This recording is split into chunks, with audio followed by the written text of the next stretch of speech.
And holy cow, do we have a lot to talk about this evening and not a lot of time to do it, so let's get started. Rilwan, Letitia, Joel, here we go. A big blockbuster bombshell right off the bat, and that is our team has pretty much, I believe, through sourcing, figured out the reason behind this big delay, a 7-week delay in the start of the third AJ Armstrong trial. And here it is in a nutshell, and you guys correct me if I'm wrong, but apparently some sort of DNA has been found on a material piece of clothing that AJ Armstrong was wearing the night of the murders. Do I have that right? From what multiple sources tell KPRC to investigate, that is what we are hearing from multiple people.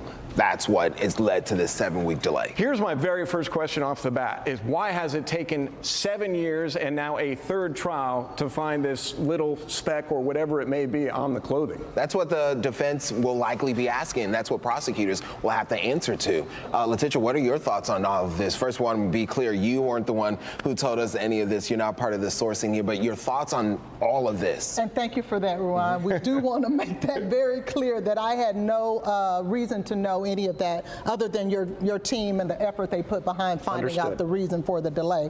But this is a shocker. This is a game changer, and it could be a game changer for both sides. And I think that it's important to look at it from both sides. So let's talk about the obvious, your question. Why did it take 7 years to find a piece of evidence as crucial and relevant as this? Right. That is a key question, and it's going to beg the mind to wonder, now, if you thought that AJ Armstrong done this from the beginning, aren't you going to test his clothes? Is that not going to be the very first thing that you do? And there's been, in the prior trials, testimony that no DNA was found on his clothing. And so now, all of a sudden, the eve before trial, 7 years later, trial number 3, this evidence miraculously comes up. Right. If you're a defense attorney, I'm sure you've got a lot of questions and you're going to try to pick that apart, is the feeling I would have. Yeah. Absolutely you are, because it should not have taken that long. Right. And it's going to call into the integrity, 1, of the investigation, and 2, of the actual evidence, because why haven't you guys figured this out? Now, on the other side, with the prosecution, if it is in fact DNA, if the DNA belongs to any one of the deceased, then that's an issue for the defense. But it's still going to smell very bad that it took this long for you to find such a crucial piece of evidence. That's a problem. And do you think that's why we have this 7-week delay for whatever they're doing on their end to try and figure out all of this? Well, you know, Judge Johnson made it clear for us not to speculate. So we won't speculate. We'll lean on the resources that you guys have, and you have credible resources that is in fact the delay. And so with that being the delay, that is going to be an issue, a major point of contention. Rilwan and I are paid to speculate. That's what we do, at least for the purposes of the bench. We have a lot to get to, so that is a huge bombshell. I mean, that could really turn the direction the trial's going. And I tell you what, if I was the defense attorney and I wouldn't expect anything less from Rick DeToto, I am going to cause a stink about the fact that it took so long for this evidence to miraculously, all of a sudden be discovered. And you mentioned Judge Johnson's speculation. That's what she stressed on this morning in court. Right when it got started, 9:32, I remember exact, she comes to the bench and says, we are continuing this reset. It'll be until July 31st. She stressed, do not speculate. Do not try and figure out exactly why. She's addressing the jurors in that case, right? She was addressing the gallery. Everyone in the gallery, media included, family members who we learned later may have been posting things online, we believe. So she was talking to us. She told the jurors before letting everyone in the gallery know exactly what's going on. Okay, well, we're professional speculators. We're going to keep speculating just a little bit, but we do rely on good sourcing and facts. Let's talk about what was supposed to happen today, which is opening statements. Did not happen. And in fact, AJ Armstrong had folks from out of town who had flown in just for the beginning of this trial. And you talked to one of them, isn't that right? His great uncle, Harvey Armstrong. This is his second time. He was here last week from Atlanta. opening statements. He flew back after that was delayed and dismissed. Again, came back today, trying to hear this whole trial. He's very frustrated that this is being delayed. As you would expect, he's coming from Atlanta, trying to be here. I asked him, why are you coming? He says, I want to hear everything. He wants to know what's going on in this whole trial. And in fact, we have a piece of sound. A piece of that interview is a great interview. I've listened to it. Let's hear AJ Armstrong's uncle about what transpired today and sort of what the family's been through. You haven't given me enough evidence to say that you did it. He did it. So no, and I know he didn't. But even 2 other juries felt the same way. He's had 2 hung juries. So both of them have said, hey, you didn't do it. So why are we still here? That's the question. Houston, why are we still here? That question has literally been asked by every family member we've come across related to AJ Armstrong, because there is a count of 0 people that I know of that are within his family unit that aren't supporting him. Everybody supports AJ Armstrong that we've come across. It's a family member, right? Absolutely they do. And as I stated before, that is a crucial piece of evidence in and of itself, because you have to think about if they thought that even an inkling of iota that he could have potentially been involved in the killing of his parents, their brothers, their cousins, their daughter, their son, they would not be so forceful behind him. But you have people flying in from across the country to support this kid, and not just flying in to figure out what happened. They are emphatically stating, we know he wasn't involved. And we know he wasn't involved because of what we've heard, and 2 juries couldn't come to that conclusion. So it only reiterates how they're feeling, as per the uncle, as he stated in your interview today, Rowan. Mm-hmm. Yeah, 2019, 2022, to bring people up to speed, we had 2 hung juries, and the wheels of justice seem to be turning somewhat slowly right now, because there's another issue they still have to hash out, and that's regarding expert testimony, or whether this witness is going to be considered an expert. Can you tell us a little bit about that? So that's a person we've talked about quite a bit at this point with the bench. This is the VP of Alarm.com. This is what the judge will still have to determine if this person will actually testify as an expert witness, because I'm learning a lot from you. This person was, prior to this, what the prosecutors are asking for now, was a lay witness? That is correct. He was a lay witness. So that means he was a fact witness. He was just going to come and give facts as he knows them through personal knowledge. Now they want to deem him an expert. That's different. That means he's going to opine. He's going to give his opinion about evidence that the state believes is important. So that's a totally different dynamic than just a lay witness. Mm-hmm. That causes so many other things to come into play.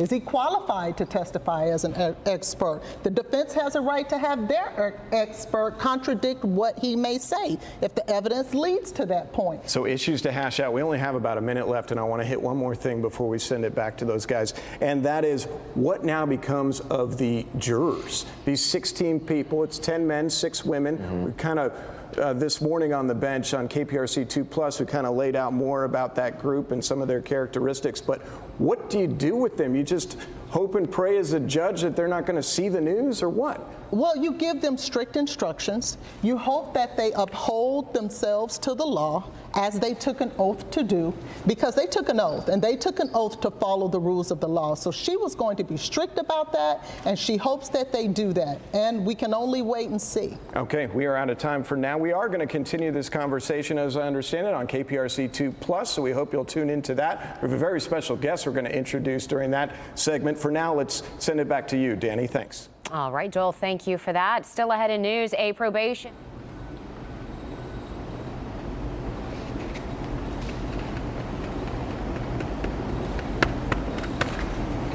Welcome back. Okay, welcome back. KPRC 2+ now. Folks that are watching, we appreciate you. We're going to continue our conversation. And of course, we're talking about yet another delay in the 3rd trial of the AJ Armstrong capital murder case. And I'm seeing a sign that I'm trying to decipher that says lawyer's evidence. So we have some sound. Real One, you're more acquainted with this. What sound are we going to listen to right now? Got it. This is about AJ's state of mind, I believe, from this evidence. This is from the 2. So from what we started with early up on this one, what we're hearing from multiple sources about why this delay is occurring. So I asked prosecutors in the defense if they could elaborate, and this is what they told us. Okay.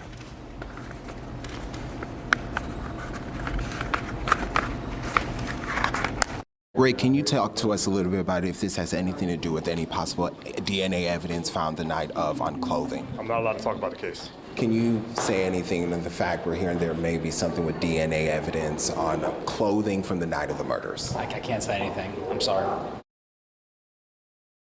Dancing around it, they're just stone cold saying we're not talking. And that's because the judge has ordered such, right? Absolutely. And they have to follow the judge's orders. You know, guys, they have to continue to work after this case. And so if a judge instructs you and gives you strict orders, you must obey those orders. And so she told them, hey, quiet, no more talking about the case, and they're doing just that. Okay, we have a very special guest that's going to join us. Did you guys know this was coming? Because the sketch artist that we have employed is here with us now. Brian Bradley. Am I jumping the gun? Oh, we don't even have a mic. You think I'm jumping the gun? Okay, well, I'm just trying to go by the rundown. Let's talk for a second, if we can, while he sort of mics up and gets ready. There were people coming into court this morning, and I think you saw it, that were literally, were they holding signs? I mean, to me, I'm trying to remember, of course, you know, but they're so boisterous, the group that is supporting AJ Armstrong. Is that authentically, they're in his corner? Is that a defense attorney making sure that they have the right people there at the right time for image? No, Rick wouldn't play those types of games. I think that the family themselves are reaching out for support because this is somewhat unprecedented. You know, that this is the third trial, and the prior trial, I believe, when they did the count, it was 8-4 to not guilty. And so to try the case again kind of has the community somewhat in an uproar about this. And so people are coming out to actually support AJ, which is different. Because normally in a case like this, you have people with signs and T-shirts supporting the decedent in the case, the complaining witness. Right. Well, in this instance, it's the exact opposite. And so, of course, like I stated, if the judge gets wind of this, that jurors are potentially seeing this, she'll put a stop to it. And it was 3 people who came in this morning wearing free AJ T-shirts. We know one of them was, in fact, Harvey Armstrong, AJ's great uncle. He was one of them. The other 2, we believe, family members and supporters. I believe Harvey tried to wear the shirt inside, but I did see, I believe, a sliver of it. Again, no jurors were inside the courtroom at all, so none of them saw it, but he quickly left and changed his shirts. We want to hear once again from the great uncle. He's a great uncle to AJ. Do I have that right? Correct. He is Antonio Sr.'s uncle, making him Antonio Jr.'s great uncle. And he's squarely in the corner of younger AJ, and let's hear from him right now if we could. Oh, yes. We talk all the time. I mean, yes. Where's his head at right now? His head is so optimistic and so positive. That's when you know you're innocent. You can tell in his behavior, in his attitude, in his conversation. And that's the beauty of this whole thing. His attitude is so upbeat, so positive, because he believes in God. And he knows God is going to see fit to make sure that he gets what he deserves, and that's freedom. And his attitude shows that in his behavior, in his conversation. He smiles more than me.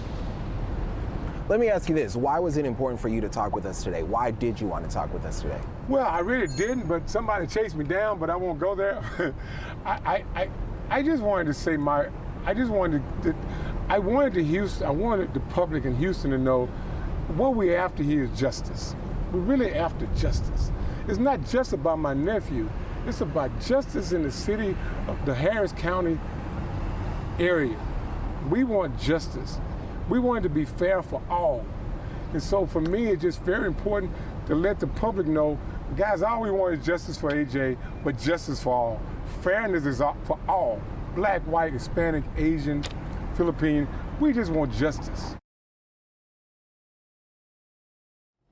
Okay, no mincing words there. Now joining us, our bench is pretty deep. We've got a new guy here. This is Brian Bradley. Brian, thanks very much for being here. Brian has been in the courtroom a whole lot because he is a courtroom sketch artist. I want to know sort of the mechanics of it. How do you pick a side to sit on? Do you always sit on the same side? What are you trying to capture? Yeah, I try to get in there as soon as possible to get the best spot. I definitely want to sit up front, have a good vantage point to see everything. What's sort of your take on what's going on in there? Or are you just, are you seeing it through an artist's mind? I don't even know. Right now, I'm seeing it just through an artist's mind because from Monday last week till today, it's been very brief. Yeah. So I'm just sitting there trying to draw as fast as I can, and everybody's, That's my favorite you've done Oh, so far, thank by you. the way. When you do these, I mean, is this actually what you're seeing? Or are you giving us sort of a grouping of different things that are going on and putting them into one scene? How does that work? The first two over here are basically what I've been seeing. The one with AJ and his wife, that was pretty much the first thing I noticed when I got in and sat down. They were sitting together right across from me, and I just started sketching right away, kind of capturing that.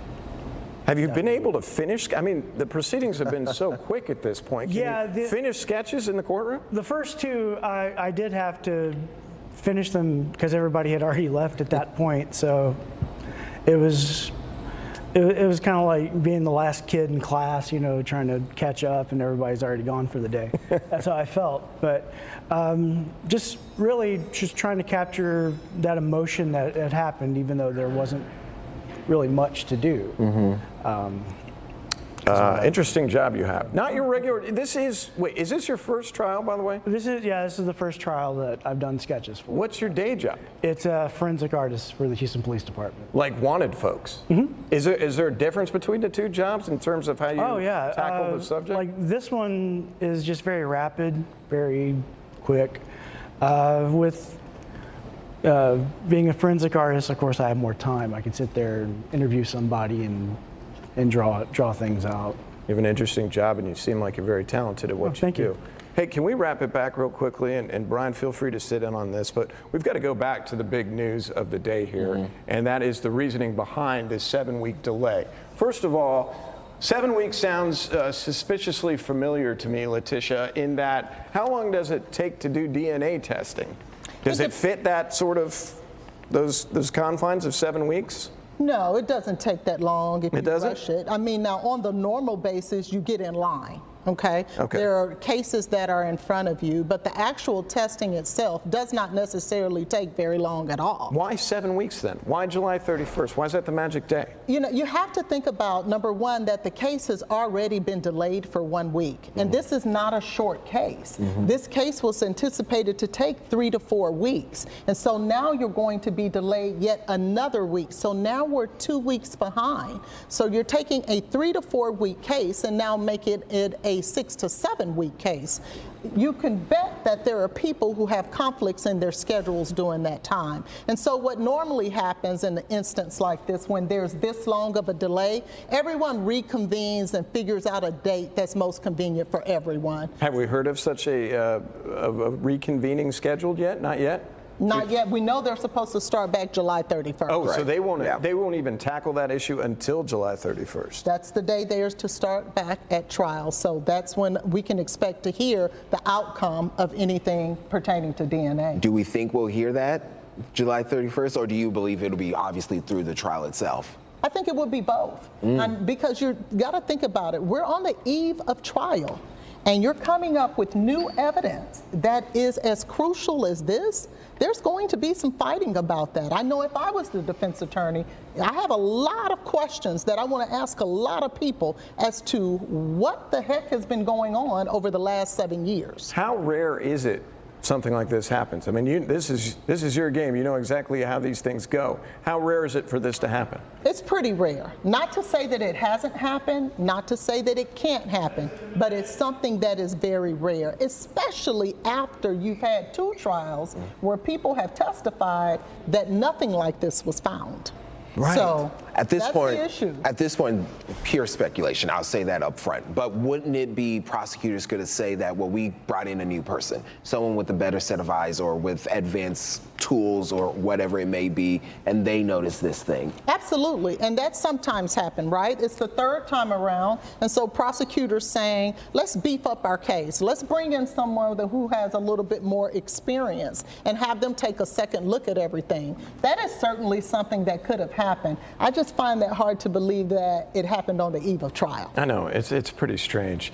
Let's talk about the jury that'll be hanging out now for 7 weeks. So are we dead set that it's going to be the same jury that's going to be hearing this case? We can't go through this process of whittling it down from 200 again, could we? No, it will be the same jury. It'll be the same jury. Absolutely. And Okay. remember, they have 4 alternates, so they have wiggle Doesn't seem room like there. so many now. Right. Exactly. Yeah. Remember, Yeah. we talked about that in the beginning about, wow, you know, these 4 alternates are there. Why so many? Well, it's dwindling down now, as you say, because now scheduling conflicts could come into play. And now you see the importance of having 4 jurors as alternates. And 4 jurors along with 12 jurors, alternates, who you are hoping doesn't watch the bench, won't look things up. How do you, if I'm a juror, if I'm this person, now I'm intrigued. I'm not going to listen. Well, you've said it. Who's They going have to to know? just, Who's going to know? I mean, you really it's your word, right? That you. And that's true, but you have to understand this. A lot of times we tend to think that jurors are not going to follow the law, they're not going to use their common sense. I don't believe that any of those citizens that are jurors are going to come in and hear the evidence and make their decision based on what they heard on the media, in the media. Gotcha. They are going to let the Constitution and the process take its place, and they're going to listen to the evidence as it comes to them in that courtroom. Now, will they listen to the bench or anything like that? We hope not. We hope that they do follow the rules, Right. because if they don't follow the rules, the system does not work. But even if they were to sneak and listen to something, I guarantee you that those people are going to want to treat AJ as they would want to be treated, and that is to listen to the evidence in the courtroom as it comes out. Makes sense, and these are ideal situations. Hopefully that everybody will follow the rules, and I do believe that most citizens tasked with something this important, they want to do a good job. Absolutely, they do. Absolutely, they do. And you cannot underestimate the role of a juror in our society. It's a crucial role to play, and most jurors take that very seriously. So if they do happen, if we do get to the happenstance where they have to use one of the alternates, that means that there's just, say, 3 alternates. They don't replace an alternate, right? No, they do not. That means that we're down to 3. Okay, we got you. We understand now, I think. So between now and July 31st, is there a lot that's going on behind the scenes? Are we all just kind of cooling our jets? If you're defense, if you're prosecution, what are you doing?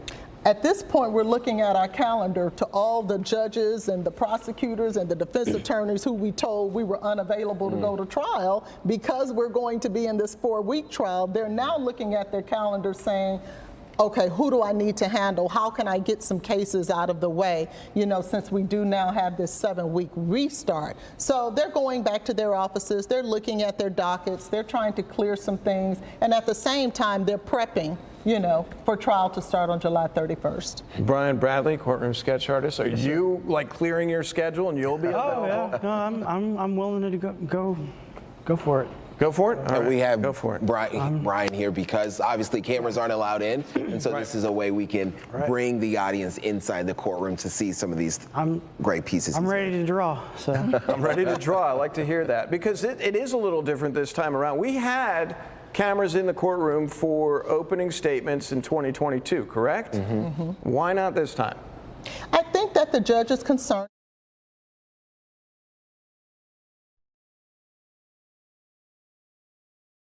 We will be able to rig a microphone in there to hear, well, no, not the closing actually, just the verdict, I believe, just the verdict. Oh, just the verdict. Oh, wow. Verdict and closing. Verdict and closing? Well, we don't know. Do we know that who said what about it? Did the judge said there's a possibility? Yes. Okay. This is all coming from the judge. Yeah. And we've spent so much of May trying to beg the Right. judge I back saw and the forth work you what we're did. allowed to do, but we will take any access we can to share with the audience here. We will certainly be working and behind I can the draw scenes. word bubbles if I need. I know you can do it. You can do it. You will fill in the gaps. There's no doubt about it. We do appreciate your good work. Thank you. And we're paying you dearly for it. But that's the bench, the evening edition for this time around. We're glad you joined us. We're on this camera right here, right now. Thank you, Byron, for pointing that out. We have kept our nose to the ground in terms of following this case. That is for sure. And we will continue to do that. And thanks for joining us in the meantime.